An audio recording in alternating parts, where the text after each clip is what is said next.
शिक्षा एवं प्रशिक्षण संस्थान बागेश्वर में पहली बार राज्य स्तरीय डीएलएड प्रशिक्षु की प्रतियोगिता कराई जा रही है।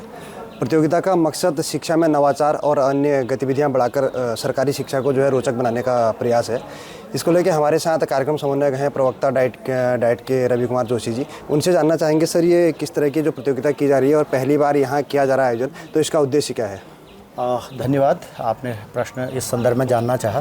मैं आपको बताऊं कि जिला शिक्षा एवं प्रशिक्षण संस्थान बागेश्वर इससे पूर्व में डीएलएड प्रशिक्षुओं के लिए 2 कार्यक्रम आयोजित कर चुका है, इंटर डाइट कल्चरल मीट 2023 और 2024। इस बार हमने एलटीएम यानी कि लर्निंग टीचिंग मटेरियल कंपटीशन को लेकर इस पर हमने काम किया है। इसका उद्देश्य यह था कि जो हमारे प्रशिक्षु हैं वे आने वाले दिन में स्कूल में टीचर बनेंगे, प्राइमरी स्कूल में। और परंपरागत रूप से शिक्षण के आज भी वही पुस्तक केंद्रित और शिक्षक केंद्रित प्रक्रिया चलती है, तो वह एक बोझिल प्रक्रिया बन जाती है जिससे बच्चों की लर्निंग एक तरीके से उनके सीखने का ह्रास होता है, उनको मज़ा नहीं आता है। बच्चे को मज़ा उसमें आता है जो उसको रुचिकर लगे, जिसमें उसको आनंद आए।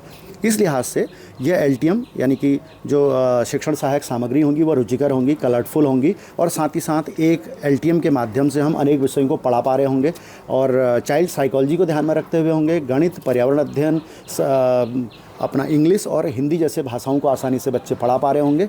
इस निमित्त से हमने यह राज्य के 13 जिलों के प्रशिक्षणार्थियों जो कि डीएलएड प्रशिक्षण ले रहे हैं उनको लेकर हमने कार्यक्रम रखा है। जी, प्रदेश की शिक्षा में इस तरह से क्या बदलाव इसमें आएगा सर, अगर से नए शिक्षक ये सीखेंगे तो? बिल्कुल, हमें लगता है कि बच्चे जो हमारे प्रशिक्षु हैं वो इस बात को सीख पाएंगे कि शिक्षा सिर्फ किताबों में से पढ़कर कुछ सिद्धांतों को, कुछ जानकारी को देना शिक्षा नहीं है, बल्कि शिक्षा वह है जो आपको निर्णय लेना, critical thinking, decision making, problem solving जैसी चीज़ों को डेवलप करती है, विषम परिस्थिति में निर्णय लेना सिखाती है।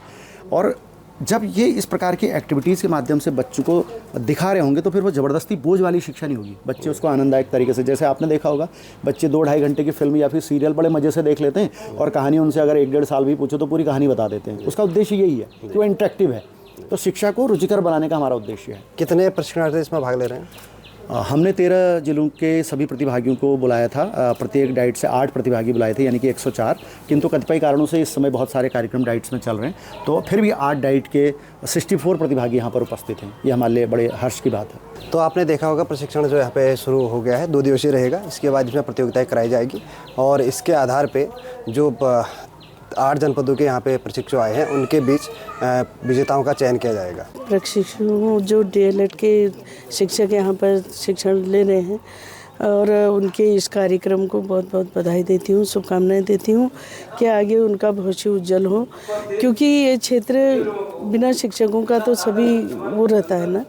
तो हमें ये चाहिए कि हमारे विद्यालय में भी शिक्षण संस्थान अच्छे हों और बच्चों की शिक्षा अच्छी हो और गुणवत्ता के साथ शिक्षा दी जाए तो बहुत अच्छी बात है। क्योंकि हमारे विद्यालय जितने भी हमारे प्राइमरी स्कूल भी हैं उनमें भी बच्चों की स्ट्रेंथ कम होती जा रही है। मैं सभी शिक्षकों से कहना चाहूँगी कि आप अपने जो आपकी गुणवत्ता है, जो पढ़ाई के प्रति आपका जो एजुकेशन आप यहाँ से लेते हैं उसको भी आप बच्चों में अगर बच्चों को सहयोग करेंगे तो बहुत अच्छा लगेगा। और सब नए अभी नए जो डीएलएड पास करके जाएंगे तो मैं तो सभी को बधाई देती हूँ, शुभकामनाएं देती हूँ कि आप अपना उनका उज्जवल भविष्य की कामना करती हूँ। आपके राज्य की खबरें, आपके शहर की खबरें सबसे पहले जानने के लिए देखते रहें अमर उजाला। चैनल को सब्सक्राइब जरूर कर लें और पाएं हर अपडेट।